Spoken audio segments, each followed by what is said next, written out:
मेरे सभी पूर्वजों को मेरा सादर प्रणाम। ओम श्री गणेश देवताय नमः। ओम श्री कुल देवताय नमः। ओम श्री गुरु देवताय नमः। ओम सर्वश्री इष्ट देवताय नमः। शिव शरण दोस्तों, मैं हूँ कड़प्पा। आपके सामने फिर से हाजिर हूँ। मेरे धर्म कर्म चैनल में आपका स्वागत है दोस्तों। दोस्तों, 3 नक्षत्र, तिथि, योग और कर्म, इन 5 अंगों से बनता है पंचांग। और रोज संकल्प छोड़कर पूजा करने से, पंचांग बोलने या सुनने से नाना सिद्धि आपको प्राप्त होने की संभावना बढ़ती है। क्योंकि तिथि हमें वैभव देती है, वार हमारे आयु बढ़ाता है, नक्षत्र हमारे सभी पापों को नष्ट करता है, योग हमें जुदाई से बचाता है, और करण हमारी सारी मनोकामनाएं पूरी करता है। लेकिन इसके लिए हमें शास्त्र शुद्ध स्वधर्म का पालन करना चाहिए। अंतःकरण शुद्ध करना चाहिए। वास्तु दोष अगर है तो उसे हमें नष्ट करना चाहिए। हमारा भक्ति मार्ग शास्त्रविद कर्मों से भरा होना चाहिए। आत्मा परमात्मा का मिलन हमारे जीवन का उद्देश्य होना चाहिए। इसके बाद ही हमें कोई सिद्धि प्राप्ति की आशा करनी चाहिए दोस्तों। दोस्तों, अब आपको पंचांग आज का सुनाने जा रहा हूँ। इसका उपयोग आप किसी भी धार्मिक कर्मकांड में आराम से कर सकते हैं।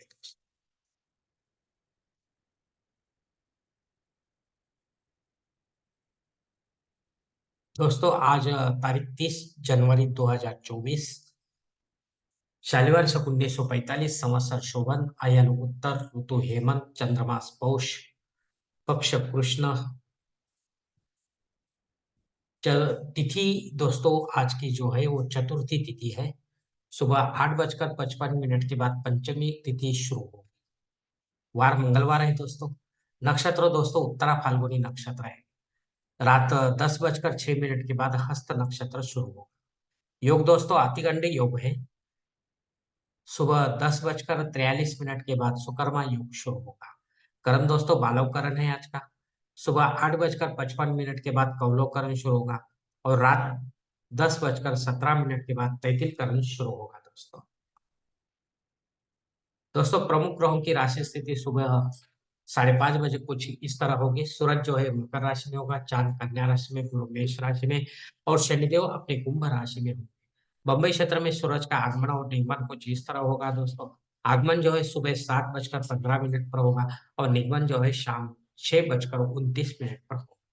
इस पंचांग के आधार पर दोस्तों अब हम आज के नित्य देव पूजा के लिए संकल्प सोचना चाहते हैं। तभी आप आपके दाहिने हाथ की हथेली पर थोड़ा सा जल, थोड़े अक्षत, एक फूल या फूल के पंखुड़ी ले दोस्तों। और ये छोटा सा जो संकल्प है पूजा के लिए बोलना शुरू कर दें। हरो शिव शिव शंभो राम, प्रवर्तमान सद्य ब्रह्मणो द्वितीय परार्धे श्वेत वराह कल्पे वैवस्वत मन्वंतरे कलियुगे प्रथम पादे जम्बूद्वीपे भरतवर्ष भरतखंडे मेरो दक्षिण दिग्भागे महाराष्ट्र देशे व्यावहारिक चंद्रमाने शालिवान शक 1945 प्रभवादि षष्ठे संवत्सरो में शोभन नाम संवत्सरे उत्तरायणे हेमंत ऋतु पौष मासे कृष्ण पक्षे मंगलवार वासरे उत्तरा फाल्गुनी नक्षत्रे अतिगंड योगी बालव करने चतुर्थी शुभती तो वीर गोत्र में उत्पन्न मैं कड़प्पा मोह पात दुरित क्षेत्रवासी पार्वती पति परमेश्वर प्रीत्यर्थ विधि विधान से पंचोपचार नित्य देव पूजा एवं इष्टलिंग पूजा करिष्ये। दोस्तों, यह संकल्प यहीं पर खत्म हो चुका है। अब आप आपके दाहिने हाथ के हथेली पर जो संकल्प लिखवानी है वो सामने वाली थाली में छोड़ दो दोस्तों। दोस्तों, इस संकल्प की काल मर्यादा जो सुबह 8:55 तक है। इस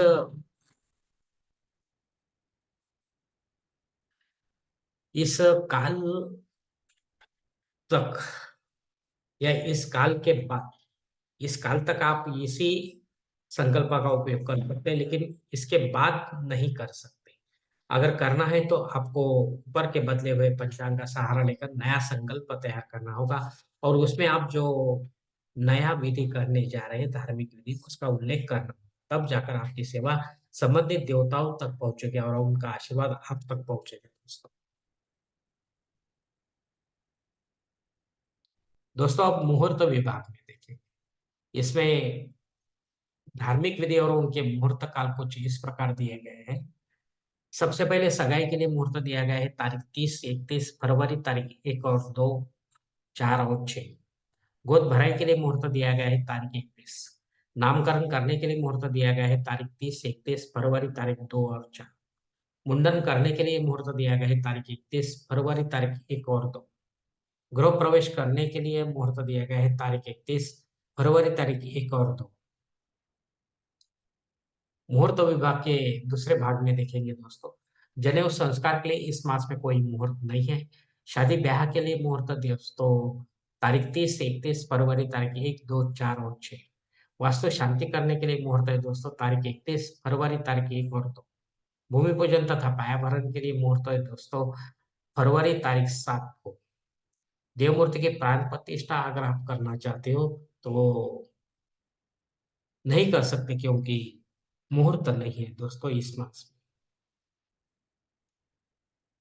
दोस्तों ऊपर दिए गए कुछ मुहूर्तों की तारीखों में समय की पाबंदी हो सकती है। कृपया इसे जानने के लिए अब आप किसी जानकार से ही जानकर सही मुहूर्त का चयन अपने जन्म कुंडली के अनुसार करें, क्योंकि सभी मुहूर्त आपके लिए नहीं होते हैं दोस्तों। और जब आपके लिए कोई मुहूर्त नहीं होगा तब अपने फायदे के लिए पंडित के माध्यम से जबरन कोई नया मुहूर्त निर्माण ना करें, या गौण संकट या आपातकाल के मुहूर्तों का भी चयन ना करें। तभी आप सही मुहूर्त का आनंद कमा पाओगे दोस्तों। दोस्तों पंचांग में दी गई कुछ अन्य महत्वपूर्ण जानकारी कुछ इस तरह है। पंचांग शुद्धि दोस्तों अच्छा दिन है, कोई प्रॉब्लम नहीं। दिन विशेष दोस्तों सुबह 8:55 तक घबाड़ योग है। जो भी आप काम नया कोई शुरू करना चाहते हो, जो नया नया, तो इस समय के पहले शुरू करें, उसमें आपको बहुत ही फायदा हो जाएगा दोस्तों। इसके बाद दग्ध योग शुरू हो रहा है। इस योग में अगर कोई बालक पैदा होता है तो उसकी शांति 12वें दिन पंडित के माध्यम से घर पर ही करनी होती है दोस्तों। और ये जो दग्ध योग है सिर्फ उसी चालू पंचांग में दिया जाता है, अगले कोई या पिछले अगले पिछले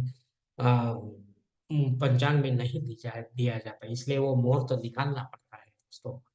पंचमी श्राद्ध कर्म भी है दोस्तों। अगर आपके पूर्वज कोई आपसे बिछड़ गए हैं तो उनके नाम से आप ये श्राद्ध कर्म कर सकते हैं विधिवत पंडित के माध्यम से अपराह्न काल में।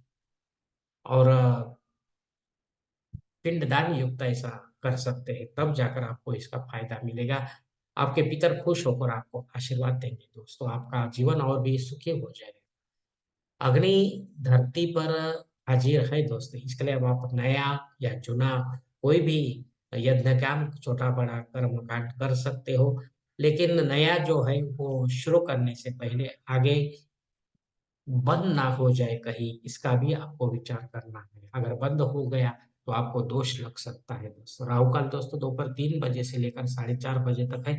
इस काल में अगर कोई आपका काम नहीं बनता है, बनते-बनते बिगड़ता है, तो कृपा करके इसे और कोई समय में पूरा करने की कोशिश करो, ताकि राहु काल आपके लिए ठीक नहीं है। इसके लिए आपको दूसरे समय में इसको पूरा करना है दोस्त। हो सकता है आपको उसमें यश मिल जाए दोस्त।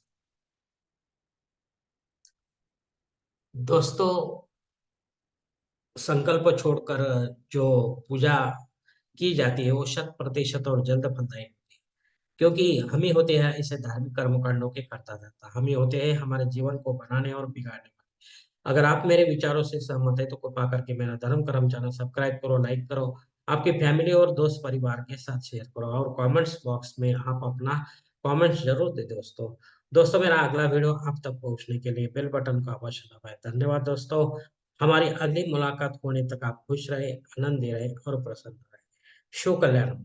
हरि ओम शिव महादेवा।